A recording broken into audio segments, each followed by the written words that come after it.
is a test of the NOAA Weather Radio warning device.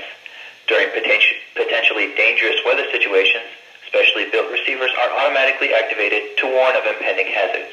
The National Weather Service in Brownsville conducts tests of these receivers every Wednesday between the hours of 11 a.m. and noon.